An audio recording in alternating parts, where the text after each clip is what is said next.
This Week in the Boardroom, brought to you by NYSE Governance Services Corporate Board Member, along with Governance Knowledge Partners, the Center for Audit Quality, and Grant Thornton, and contributing partners, National Investor Relations Institute, and the Society of Corporate Secretaries and Governance Professionals.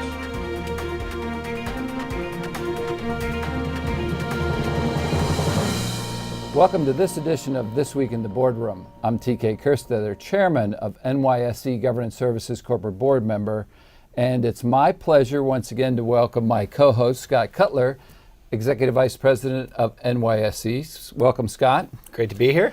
And whenever you're here, we try and take on the big topics, take Right. on the hard topics, and this one is no exception. We're going to take what we call a hard look at CEO succession. So, this is an interesting topic because you and I, through all of our 200 plus shows, we always reference the idea of what the foundational duties are of a director.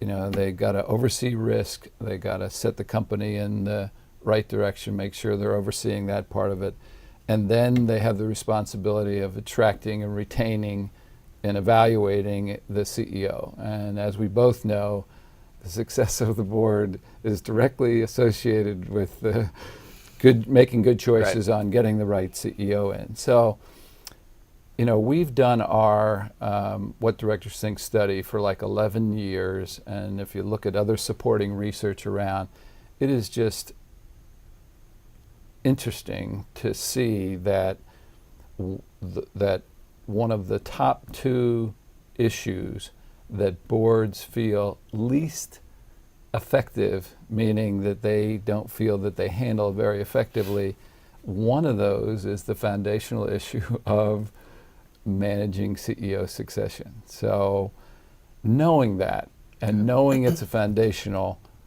why do you think this is such a struggle for boards? Well, first of all, it's always tough planning the funeral, right? Especially in advance. And so a lot of boards are either reticent or reluctant to look at that event and start planning for it. But I think foundationally it's such a critical issue because number one, it actually requires an understanding, I think, of two matrices. One is, what is the current need for change within the organization? So is there a strong need for change? Is everything going okay?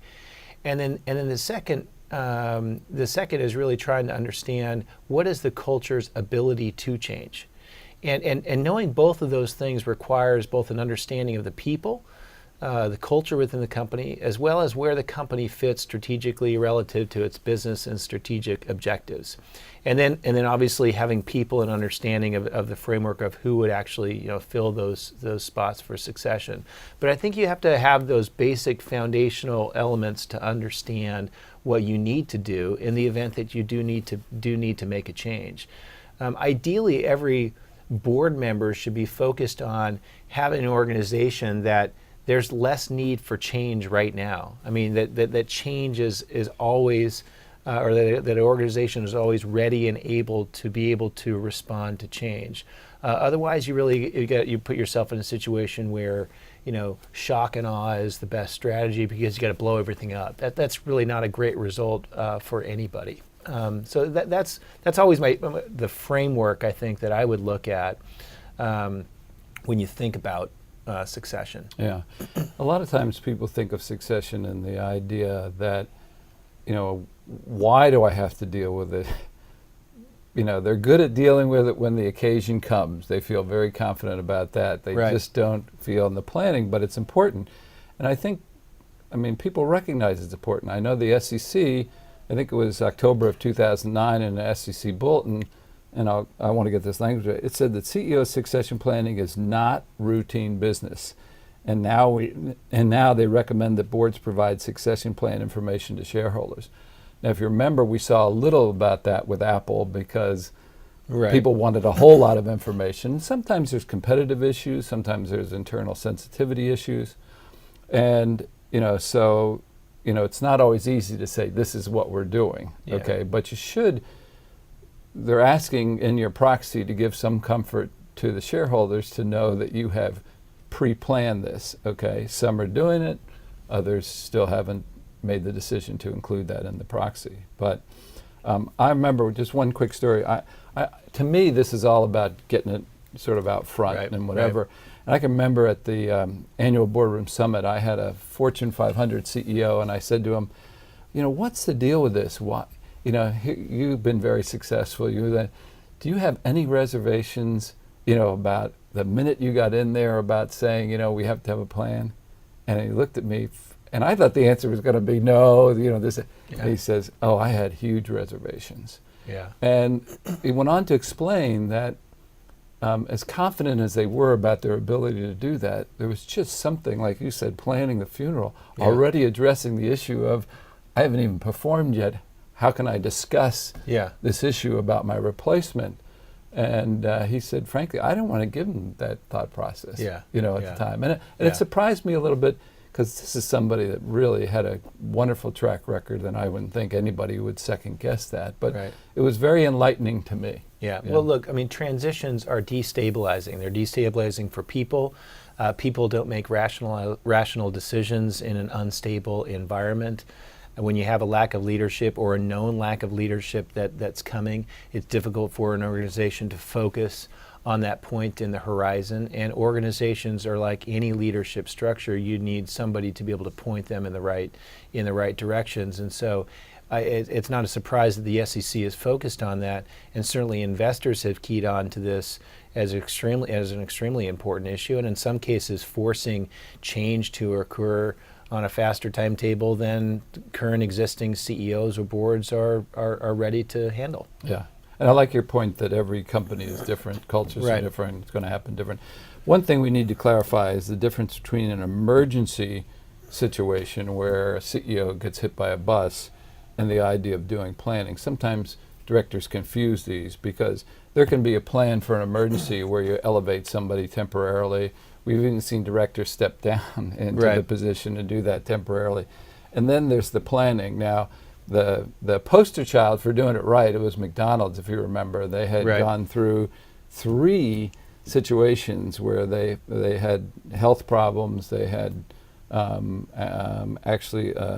someone else leave, and they were very well equipped each time to have this organized. But there is a difference between an emergency plan and actually planning for true CEO succession. Yeah, yeah.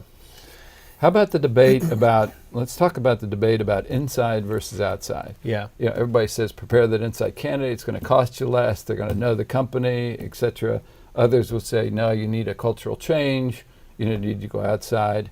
Yeah. I think I know what your answer is going to be, but how would you deal with that question? Well, again, I think if you went back to the framework that I laid out before, and if you look at, again, the two matrices, your a strong need for change, or need for change on the y-axis, and the x-axis is ready to change. If you are an organization that is ready to change, and there's a strong need to change, there's less of a need to go outside to do that. If you've got an organization that absolutely is not ready to change, they just can't change, and there's a dramatic need for the company to change, well, there's probably a much greater case there that going outside, because either the strategic direction is not there, or the organization is not even prepared to make those changes, then you might think of an outside director. But I think that's why it's fundamental to step back and understand those two matrices, because the answer will reveal itself when you look at it that way. Obviously, I think a board, if it's well prepared, ideally you've shaped a strategy so that a company has the ability to be nimble, and you've also developed talent such that the natural successor knows the business and can take the business going forward, which would favor an internal candidate. It just so happens that there's a lot of instances where the organizations just haven't prepared themselves for the development of that internal hire. I think an internal hire is always your preferred choice if the organization has prepared itself, for that element. Yeah, and shame on companies that have not prepared. So at least you have that alternative. Okay. Look at some of the Fortune 500 companies that have struggled to find a great successor, and yet they've spent years developing and spending all this money on the talent, and then the board steps back and says, we don't have anybody that could run this organization other than this one CEO. That's unconscionable in my mind. Yeah, I have to agree with that. Now, again, many things happen. People Right. get recruited, Right. people leave, so again, we know instances where it's going to happen. But to not have a plan to get to know them, to develop them, and I'm using the plural here because Right. you want to have that. So, tough question for you. What's the CEO's role? Well, this is a challenge for the CEO, and for many CEOs, and it's really dependent on the personality, which is this is about talent development and the identification of talent. And so I believe the CEO's main role in this is really being able to communicate with the board and also put in front of the board the key individuals that could be identified as potential successors, giving those individuals the opportunity to perform in various functions so that the board has the ability to assess them. Often, in the field of battle, the CEO is going to be able to have a lot more insight than many of those members of the board. But that's where I think the CEO plays that role. But obviously, this is a board decision, though. So a CEO may have a certain view, but that certainly can't be the dispositive view if you're really exercising your duty as a director. This is the board's responsibility. Yeah, this is a case where the board has to lead. I mean, we talk a lot Yeah. about board leadership. Yeah. This is a case that they have to make sure that they're taking the ball and leading. So, if not, and we've spoken Right. about this, Right. if there isn't board leadership, don't be surprised if the CEO takes responsibility for it. I mean, this is, if you're not going to provide leadership at that level, Right. then just naturally a CEO, and I'm not talking about an imperial CEO or, you remember the horse race when Jack Welch was going to leave. I mean, Right. it was publicized. I mean, even our magazine put it into a horse race with people's heads Yeah. and whatever about that. Those times are really past. Today, it's the board's responsibility to say, okay, I'm going to take the lead. You hope that it's going to be in conjunction with the CEO so that they're developing this relationship Yeah. to build these candidates so they have alternatives. Yeah, and again, and I'll ask you a question to finish this off. But again, I mean, ideally, the perfect scenario is that you've developed that talent pool, you're able to assess that, and then the board can really be focused on the transitional elements, that what is going to be required to enable this new leader to be as successful as possible in this position. So let me turn the table on you a little bit. So you're in the position to counsel a board on how to manage the CEO succession issues. What are the guidelines that you would propose? Well, I'd probably start with get it out early, and get it into a routine so that if you bring it up, it's almost like an executive session. If you all of a sudden decide to have an executive session, everybody gets nervous. Why are they having the executive session? And I think the same is true as CEO succession. If all of a sudden out of the clear blue somebody brought up the idea, hey, let's look at CEO succession, you say, well, why are they bringing it up now? Well, if it becomes an annual thing that's very upfront, that we do all the time, and this is the planning, then you sort of mitigate any of the outside concerns, and you get it on an annual basis. It's got to be the kind of thing that's on an annual basis that you're looking at.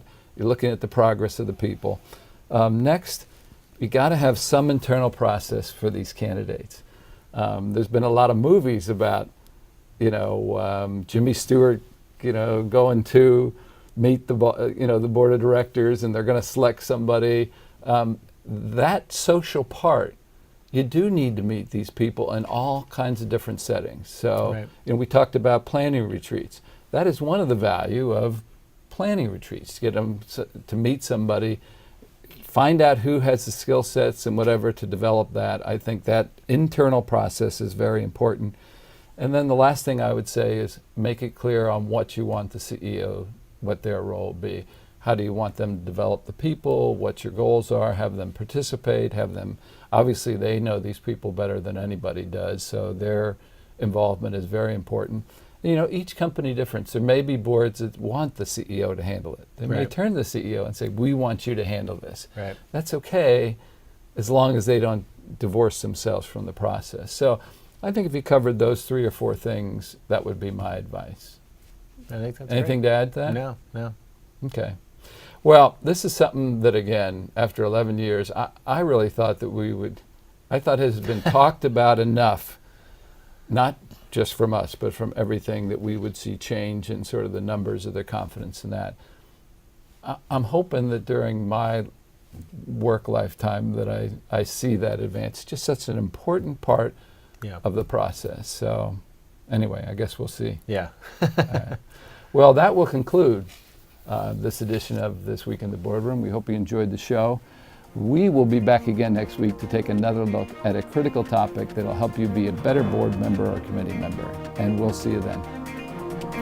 Join us again next week for This Week in the Boardroom, brought to you by NYSE Governance Services, Corporate Board Member, along with Governance Knowledge Partners, the Center for Audit Quality, and Grant Thornton, and contributing partners, National Investor Relations Institute, and the Society of Corporate Secretaries and Governance Professionals.